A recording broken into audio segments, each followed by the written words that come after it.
Today's little topic is about radical changes, and I just wanted to share a few little things, takeaways that I have taken away from this little book I'm starting to read. What happens when women say yes to God? So I've tried to read all kinds of different things, but I definitely need to get my heart and my mind right. So if you are a busy working mom, I cannot tell you how crucial it is for us to get our mind right. When we get our mind right and we are able to focus on the things that really matter, then most of the time everything else comes into play, and in the right way. And so I just wanted to encourage you on that. So are you ready to say yes, to be obedient? So do you want some radical changes in your life? I hope that the answer is yes, because if you're like me, there are some days where I'm like, oh my gosh, I need some changes. I need it to happen. I need it to happen fast. So I'm just going to give you some practical tips on ways that you can create some radical changes in your life. And if you don't know me, I'm a health and wellness coach. I'm also a business mentor, so I do some coaching with that as well.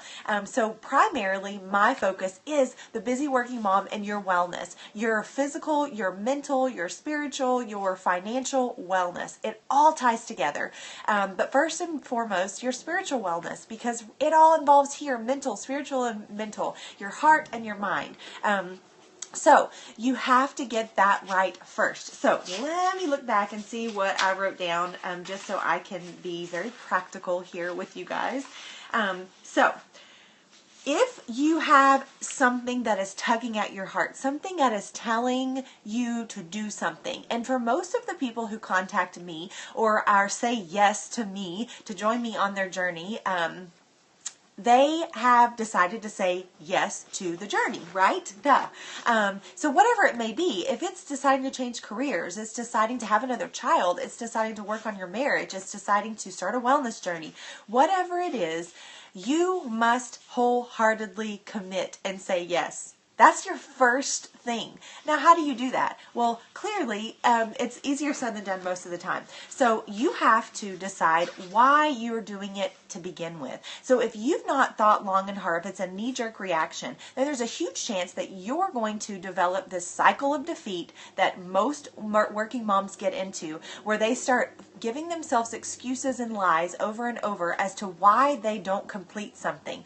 They'll get into week 1, week 2, and then don't never make it to week 3 because they are in this defeated cycle. They're convincing themselves they don't have time, they don't have the extra money, they don't have the resources, they don't have this, they're tired, you name it, every excuse. And you've probably told those excuses too. And believe you, I have said those excuses before myself.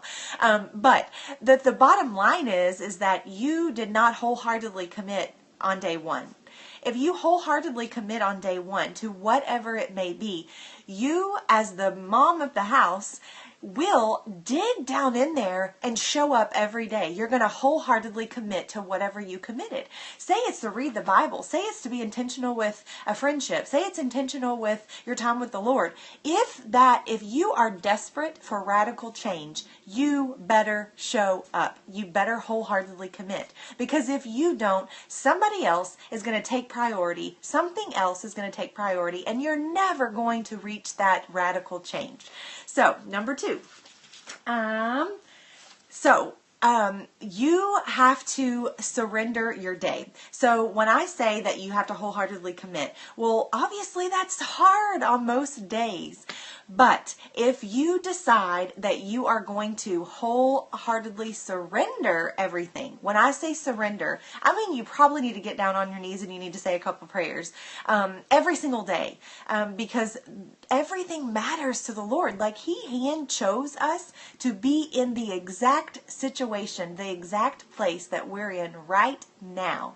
He handpicked us. He already knew what we were going to be going through right now. And so we have the obligation to surrender everything to Him.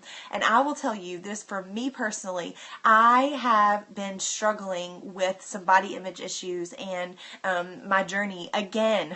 I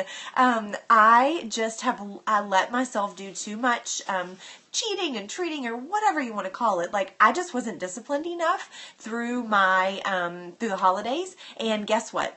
it shows. And so unfortunately, because of my body image struggles that I've had for many, many years, it starts attacking me on many levels, particularly my mind. And so I have just been struggling. I started a new program. I've really gung-ho. And guess what? After 2 weeks, I haven't gotten results. I don't even feel that much better, which is really just sucks. And so I know that you guys feel this way too. You're in week 2 of starting something new and you just feel defeated already. But guess what? God says, you better ask me for help. You better surrender. You better tell me what you need and expect me to show up. And so I have had to go all the way back from way before I surrendered my whole body image issues and think, why? I'm not even asking God to help me say no. I'm not even asking him to help me stay with my meal plan. I'm not asking him to give me that extra energy. I haven't even done that. So how can I expect to keep moving forward and doing the right thing if I don't fully surrender it? So committing to it and surrendering it. Those are the 2 things that you really have to do if you're wanting to make sure that you have that radical change in your life. Number 3. Let me look back because I don't want to miss some of this stuff. So, choose at least one thing each day that is going to challenge you. Something that you're going to have to get down on your knees and ask God for help. If you're going through day after day, every day, with the same mundane things, and you're like, okay, God, here we go again. Well, you're probably not going to make that radical change that you're looking for. So, I'm challenging you as your 3rd tip to put something down on paper, put something down, your goals for the week, something that is going to create or force you to get out of your comfort zone and do something different. That's going to require that you have to have God's help to do it.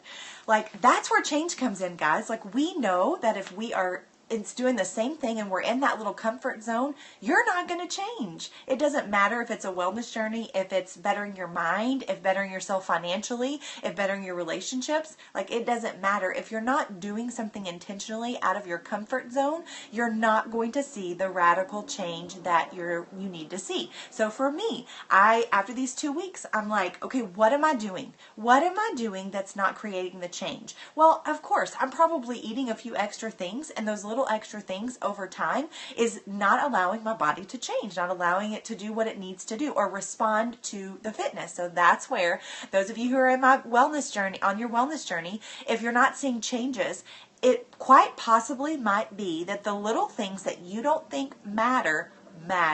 And I will tell you for myself, they matter. Because I'm going to get up and I'm going to work out every day. I want to push myself to the limit every day. I'm going to challenge myself every day. But those little extra things, a few extra little bites off your kids' plates, a few extra handful of nuts, or if you decide not to eat, well, guess what? That's not going to help you either. So whatever it may be, we have got to jump out of that comfort zone and do the things, something every single day that is going to require our Lord to help and to step right in with us. So, number 1, what is it again? So you've got to say yes wholeheartedly. Say yes to whatever you're going for. Say yes wholeheartedly. The second thing is that you have to surrender it all. You have every day. You have to ask for help, and you have to surrender it every single day. The third thing is you need to find something that you do every day that's going to stretch you, that's going to get you out of your comfort zone. And for you, if that's working out every day because you didn't do that the last week, that's stretching you. And it may be on some of those days that you're like, God, I can't do this. I don't know how I'm going to do this, but I got to have your help. That's what you got to do to create that change. The fourth thing, when you decide to say yes, so whatever it is that you want to say yes to, you have given your word. So if you said yes to a health and wellness journey, and guess what? After a week, after 2 weeks, you're falling off here and there. You have not held up to your word. You committed and you've fallen off, and you've not done what you said you were going to do. And I don't really know the answer to why everybody does this. I think a lot of times, number 1, we don't take ourselves seriously. Either we think we're already going to fail, or we don't believe in ourselves, or whatever it may be. But you have to keep going. When you say that you're going to do something, you do it. If that means that you get up earlier, if that means that you sacrifice time and not get to watch a few extra programs on TV, if that means you don't get to go screen scrolling through Facebook for 30 minutes, if that means that you can't go out to eat with your friends on a weekly basis, if that whatever that means, if you said yes, you better do it. You have to show up and you have to do it. And I want to just share something really quickly, my belief on this that I have just watched and I've seen, because so many women come to me and talk about like not getting support from their husband or their friends giving them a hard time or whatever it may be. And this is just my theory of what may be going on. And I could be totally wrong, but for those of us who are busy working moms and we have all these things on our plate and we try and we try again and we try again, but we quit and we quit again and we quit again with our wellness journey, what kind of impression does that give our husbands, our friends, our family, even our children? If they're old enough, what kind of example does that set? And is someone going to continue to believe in you and encourage you and help you if every single time you begin and you quit and you begin and you quit? What is that going to do to the people that love you? It's not going to change their love for you, but it may very well change like your their support.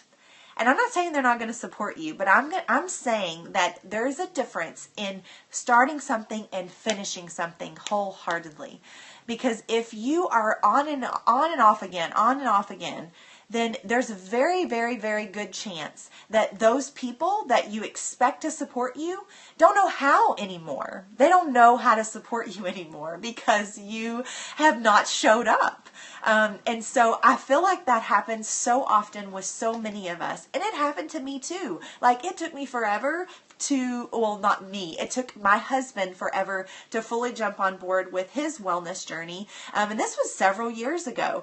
But like, if I'm not willing to do it 100% and commit 100%, then it's just this jaded thing that they see. And so for your kids, think about this. When they're old enough to see that you start something and you finish something and you do it wholeheartedly and you do it strong and you do it without complaining and you do it because you matter and they matter, it's going to create a completely different dynamic in your home and those that are around you, the example that you're setting. And so for me, a healthcare professional, are you kidding? Like, we have an obligation to be healthy, to do the right thing. It does matter. It does matter. Even though you don't think it matters, it does. And people are watching and people see you. But more importantly, in your home. As a woman of faith, as a woman who follows Christ, we have to keep going. You have to commit wholeheartedly. You have to surrender every day. You have to decide that you're going to get out of your comfort zone. You're going to do some things that change you, that force that change. And then you're going to not stop. You're going to keep going. Those are huge steps to create that radical change. So when you say yes, if you want that radical change, guess what? You got to do all the things that follow or you're never going to see that change. So I hope that was helpful. We started with a couple people dropped off. Like, that's all good. Please share the scope, swipe to the right, share this. I'm going to share it in some of my groups and on my page. Like, I would love to hear some conversation going on my scope. Like, it's great that I can get up and preach it, right? But I really want to hear, from you guys. Like, if this is some things that you feel is true, if this is some things that you maybe haven't been doing, or if you're struggling with things or you need some advice or need some help, like, that's what I want these scopes to be about. So let's get some people on here so that we can engage as friends, and I can help you guys and you can help me, because that's what this is about. I would love it. So thank you, Izzy, so much for being here. Thanks for taking the time to be here and for sharing. I'm so, so thankful. And I hope you guys have an amazing day. And I will see you tomorrow. Bye.